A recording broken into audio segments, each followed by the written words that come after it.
Hola, ¿cómo estás? Bienvenido a este primer video en un formato un poco diferente. Aquí te voy a platicar un poco de los libros que voy leyendo, pero si llegaste aquí por casualidad, déjame presentarme. Mi nombre es Manu y en este blog, ya sea donde lo veas, Instagram, Facebook, podrás encontrar los links en el lugar correspondiente. Te voy platicando los libros que voy leyendo. Trato como de comprimirlos, de resumir los que considero yo los aprendizajes más importantes de los libros y te los presento en una versión un poco más corta. Esto con la finalidad de que si tienes poco tiempo para leer puedas adquirir los conocimientos que considero más importantes. Y otro punto también me parece que puede ser un filtro para que tú decidas si continúas leyendo el libro completo o si con el resumen crees que el libro no te interesa o no es el momento indicado para leerlo. Pero algo como del objetivo personal que me interesa es que las personas lean un poco más y por ende me parece que puede llegar a pasar que compras un libro, consigues un libro, lees el 20% y como que no termina de convencerte y lo dejamos de leer. Entonces estos formatos de resúmenes breves tienen como tal también ese objetivo, servir como un filtro y que si el resumen te gustó, el resumen más o menos va a durar un aproximado de 15 a 20 minutos. Si consideras que ese resumen te gustó, me parece que es una buena idea que continúes leyendo el libro completo y adquieras los conocimientos por tu cuenta por parte del autor. Pero también tiene este blog un objetivo un poco más personal, un poco más egoísta, y es ir aprendiendo a comprimir información.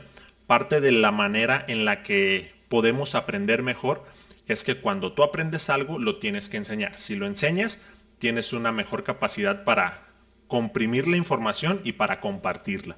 Y otro de los objetivos es también aprender a hablar un poco ante las cámaras, entonces me parece que esa es una habilidad que con la práctica se va desarrollando y voy a estar practicando constantemente contigo. Espero que te guste esto que voy comenzando. Si en algún momento notas que la calidad de mi verbalización no es la correcta o si tiendo a divagar mucho, pues ten paciencia porque voy a ir aprendiendo junto contigo. Así que espero que te guste y en este primer video te voy a presentar un libro llamado 21 lecciones para el siglo XXI. Es un libro de un escritor israelí llamado Yuval Noah Harari. Este escritor se hizo muy famoso y popular por su primer libro llamado De animales a dioses, breve historia de la humanidad. Su segundo libro es Homo Deus y este es el tercer libro, 21 lecciones para el siglo XXI. Uno de los objetivos del escritor con este libro es tratar de aclararnos los que él considera son los temas más importantes en los que en esta etapa de la humanidad debemos enfocarnos, ya que actualmente hay demasiada información que en ocasiones puede ser falsa, que puede ser medio contradictoria, por ende el autor menciona que el trabajo de los historiadores es tratar de aclarar un poco toda esa información para tener cierta noción de en qué tenemos que enfocarnos y a lo mejor también encontrar o tratar de cuestionar algunas soluciones de las que tenemos que echar la mano para tratar de salvar todo este caos en el cual estamos viviendo. Pero parte del autor comenta que no busca en este caso como tal encontrar respuestas, sino hacernos algunas preguntas y provocar algunas inquietudes en las personas que leemos el libro para tratar de que nosotros entremos, como él lo dice, en los debates más grandes de la humanidad. Y tratando de entrar ya ahora sí en materia de lo que el libro comenta, parte de una idea central que también la toca al comienzo del libro, que es que nosotros los seres humanos entendemos el mundo gracias a las historias que nos contamos. No lo entendemos tanto en hechos, no lo entendemos tanto en ecuaciones, sino que lo entendemos en historias. Y un ejemplo muy claro puede ser el Big Bang. Es una historia que nos contamos a nosotros mismos para tratar de entender el mundo. Si eres más de una tradición espiritual, las religiones también van contando historias a las personas por las cuales van explicando cómo se creó el mundo, cómo tenemos que vivir en esta época y cómo tenemos o qué va a pasar una vez que morimos. Entonces las historias son muy relevantes para nosotros como seres humanos. Inclusive nosotros todo el tiempo nos estamos contando una historia de nosotros mismos en nuestra cabeza, para que más o menos vayamos viendo la importancia que tienen las historias en nosotros. Y el autor menciona tres desafíos que son los más importantes y son los que me gustaría platicarte un poquito en este video, que son los desafíos en los cuales tenemos que enfocarnos. Uno de ellos es el desafío tecnológico, el gran avance que está teniendo la inteligencia artificial y la automatización de muchos puestos de trabajo. Comienza hablando de eso, del trabajo. Cómo en el 2050 o 2060 no sabemos a ciencia cierta cómo va a ser el área laboral, pero sí tenemos una certeza, va a ser muy diferente a la que es actualmente. Normalmente, o es muy común que el humano tenga el miedo de que las máquinas le despojen de su trabajo. Es un miedo que se remonta a la revolución industrial, cuando las máquinas iban poco a poco sustituyendo el trabajo que realizaban las personas. Y esto tiene alguna explicación según el autor, ya que los humanos tenemos dos capacidades, la física y la cognitiva. En la revolución industrial las máquinas sustituían esta capacidad física que tienen las personas, ya que un obrero puede sacar un cierto número limitado de producción, pero no se compara en lo absoluto a la producción que puede sacar una máquina. Por ende, en esa época muchos puestos de trabajo sí se perdieron, porque las máquinas tenían esta mayor capacidad física de sacar la producción, pero no solamente desaparecieron esos trabajos, sino que se transformaron. Se dice que por un trabajo que se perdió, se creó uno nuevo, ya que esas máquinas necesitaban algún tipo de mantenimiento y fueron desarrollando algunos nuevos puestos de trabajo. Que pueda llegar a pasar esto en la actualidad con el desarrollo de la inteligencia artificial no es tan fácil, ya que las máquinas ahora nos están superando en las capacidades cognitivas que tenemos las personas. La inteligencia artificial está desarrollando un gran avance en la manera en que aprende gracias a la práctica muchas cosas. Por ende, lo que comenta el autor es que ahora sí podemos correr un mayor riesgo en que las máquinas vayan sustituyendo el trabajo de las personas. Y aunque también puede llegar a suceder que conforme las máquinas, y en este caso la inteligencia artificial y los robots y todo el aprendizaje automático, vaya sustituyendo el trabajo de las personas, también es muy posible que se creen trabajos nuevos. Pero el punto que recalca el autor, que a mí me parece bastante interesante, es que para que ahora las personas sustituyan o se integren en los trabajos nuevos que van apareciendo, van a requerir de una gran habilidad tecnológica. Por ende, si un taxista, por ejemplo, se queda sin trabajo en Nueva York porque se está integrando una nueva plataforma en donde los taxis son autónomos, ese empleado de 40 años va a ser muy complicado que ingrese a las nuevas vacantes de programadores que se están apareciendo.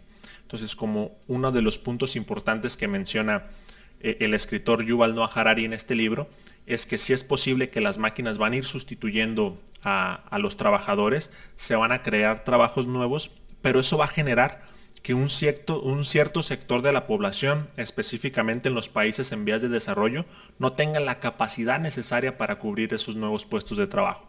Por ende, uno de los desafíos importantes es saber cómo vamos a implementar a esta población que se va a quedar sin trabajo a la nueva economía que se va a generar gracias a los desarrollos tecnológicos. Otra de las áreas a enfocarnos es en la libertad, y así tal cual aparece ese capítulo, ya que actualmente tenemos grandes empresas que recopilan gran cantidad de información y datos de nosotros.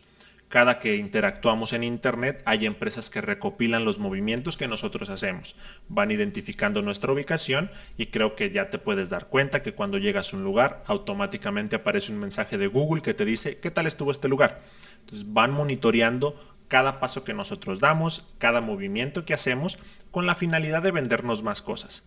Pero lo que comenta el autor y lo que considera que es algo preocupante y algo en lo cual no tenemos que caer en pánico, pero sí prestarle un poco más de atención, es en la capacidad que están teniendo o que nosotros les estamos dando a las nuevas tecnologías que tomen decisiones por nosotros. Actualmente son cosas simples las que comenta y me parece que te puedes sentir identificado como yo me sentí. Nosotros cuando entramos a YouTube, por ejemplo, interactuamos, ponemos algún video de alguna banda musical, algún video de un youtuber que nos agrade y comenzamos a ver ese contenido. Conforme va el algoritmo de YouTube recopilando esa información de nosotros, él nos va comentando, ok, ahora creo que te puede gustar ver esto. O a lo mejor en este momento creo que puedes estar interesado en ver esto. Y cada vez que nosotros interactuamos con esas recomendaciones que nos da, el algoritmo se va perfeccionando y cada vez es más probable que el algoritmo de YouTube nos diga a nosotros qué ver. La decisión ya se la estamos delegando a ese algoritmo.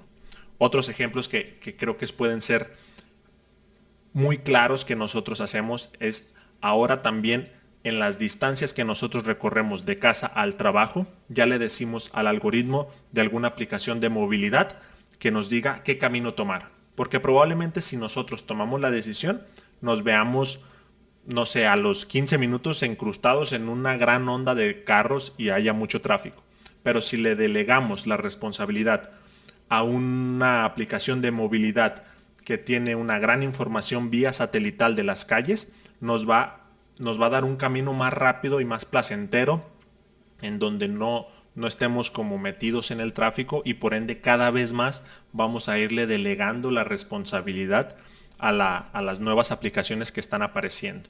Y esto ahorita aparece con cosas que podríamos identificar como más simples. Pero el autor comenta que qué puede llegar a pasar si cada vez decisiones más complejas las estamos delegando a los algoritmos o a las grandes empresas que tienen gran cantidad de datos. Inclusive comenta que puede llegar a suceder que en algún momento las empresas al momento de contratar un personal le deleguen la responsabilidad a los algoritmos. Algunos programas que se puedan desarrollar en donde ellos conozcan mejor las decisiones que nosotros tomamos, tomando como referencia nuestras redes sociales y que de eso pueda depender si nos dan o no nos dan trabajo. Imagínate, ¿tú qué crees? ¿Crees que pueda llegar a pasar esto? Que entren a tu Facebook y dependiendo, ok, le da me gusta a este tipo de páginas, sube este tipo de fotos. Yo creo que no es muy apto para el puesto que nosotros estamos buscando. Estas decisiones que pueden llegar a suceder es gracias a la gran cantidad de información que los algoritmos están tomando de nosotros, gracias a la gran cantidad de información que nosotros estamos metiéndonos. Y nuevamente lo repito, no es para caer en pánico y tratar de borrar todas las redes sociales como en ocasiones algunos autores mencionan, sino para tratar de tomarlos un poco con mesura y ir viendo qué decisiones es muy importante que como humanidad no le permitamos tanto a los algoritmos que tomen. Y una de las frases que este libro está repleto de buenas frases, pero una que me agradó mucho es que los humanos estamos acostumbrados a crear muy buenas herramientas, pero no estamos acostumbrados a usarlas de manera sabia. Entonces, el desarrollo tecnológico es una gran herramienta para nosotros como humanidad, pero el hecho de no utilizarlas de la mejor manera puede traer repercusiones tanto en las áreas de trabajo, tanto en las decisiones que vamos tomando. Porque si comenzamos a delegar cada vez más responsabilidad a los algoritmos, también nosotros vamos a ir perdiendo capacidad cognitiva, que eso es algo de los otros puntos que comenta el autor. Otro de los retos importantes que se menciona en el libro es el desastre ecológico al cual nos estamos enfrentando. Al igual que el desafío tecnológico, este desafío ecológico requiere una política global. Eso es uno de los puntos que menciona el autor que me parecen bastante interesantes, ya que las repercusiones que puedan tener estos dos desafíos no van a ser las mismas para una potencia mundial que para un país en vías de desarrollo.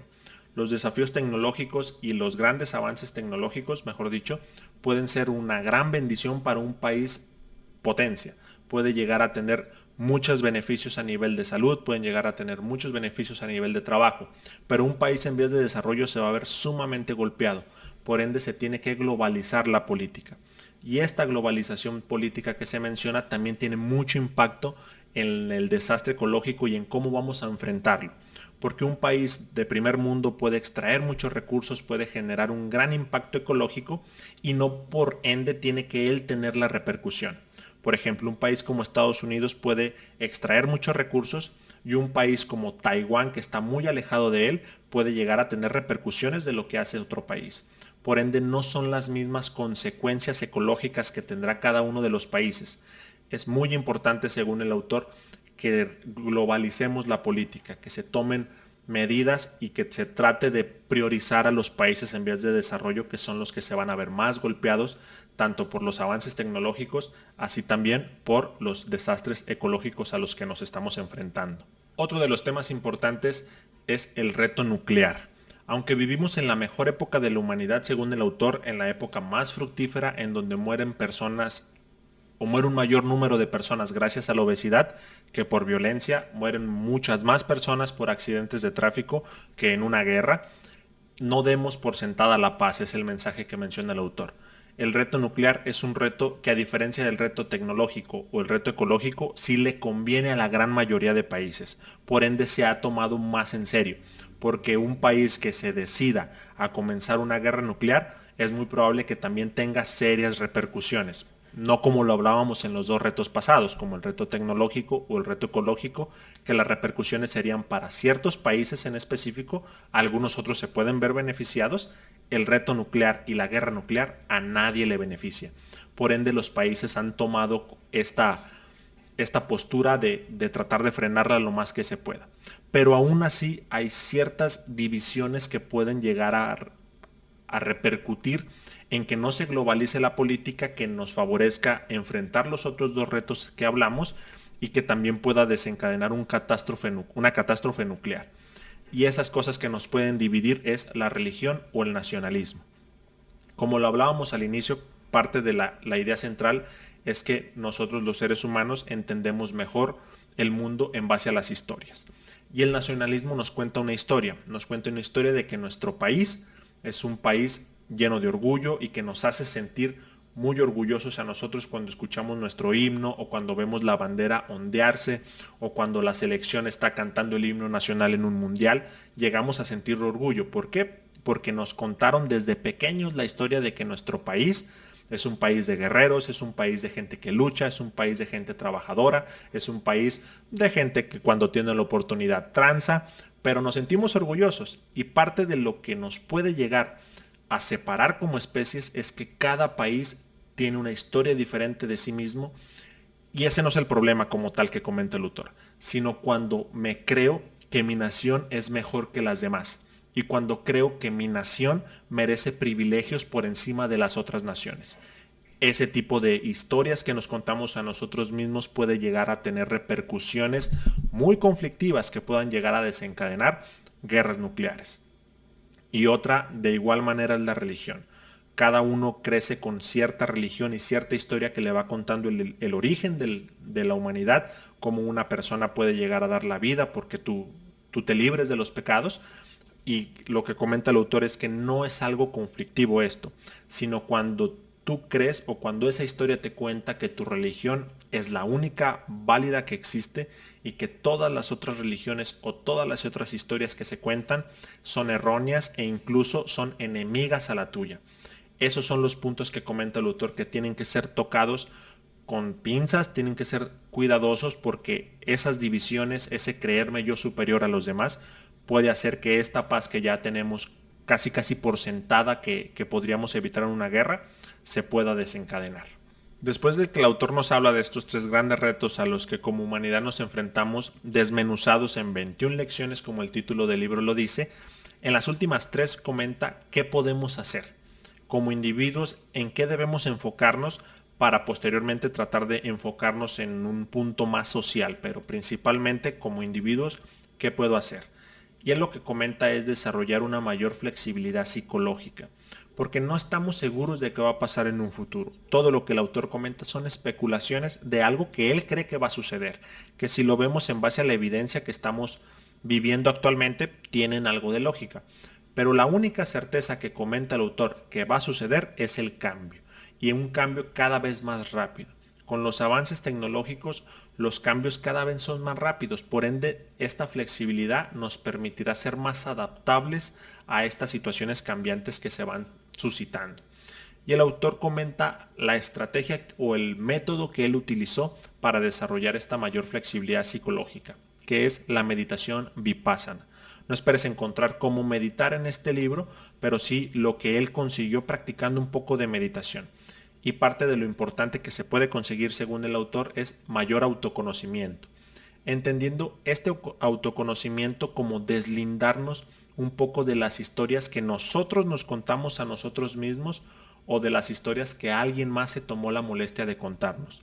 Alguna historia sobre el nacionalismo, alguna historia sobre religión que rija nuestra vida. Lo que comenta el autor es, conoce un poco más esa historia y trata de identificarla como una historia, no como algo que te defina como tal. El mensaje del autor es que nosotros somos más que historias. Por ende es importante encontrar herramientas que nos permitan conectarnos más con nosotros mismos, ya que el autor menciona una de las frases que también me pareció muy buena, que a pesar de que vivimos en un mundo muy conectado, estamos desconectándonos de nuestras propias experiencias. Por eso, muy importante encontrar herramientas que nos permitan conectarnos con nuestras propias experiencias, y eso poco a poco va a ir dándonos un poco de mayor autoconocimiento. Así que espero que con esto que te voy platicando te motive a leer el resumen. Te recuerdo, lo puedes encontrar en manuvalverde.com. Así también leas el resumen, que las dos partes, si no me equivoco, una dura 14 minutos y la otra dura 17. Y que al leerlo te motive en verdad a leer el libro completo, ya que si te gusta la historia, si te gusta un poco entender cómo funcionamos los seres humanos y cómo funcionamos también en conjunto como especie, como civilización, este libro me parece que te va a gustar. Así que sígueme en las redes sociales, acuérdate que es Manu Valverde el blog. También así me puedes encontrar como Manu solamente en Facebook y como Manu en Instagram. Y no sabemos si esto llegará a YouTube, así que si llega, pues también sígueme por ahí. Nos vemos luego.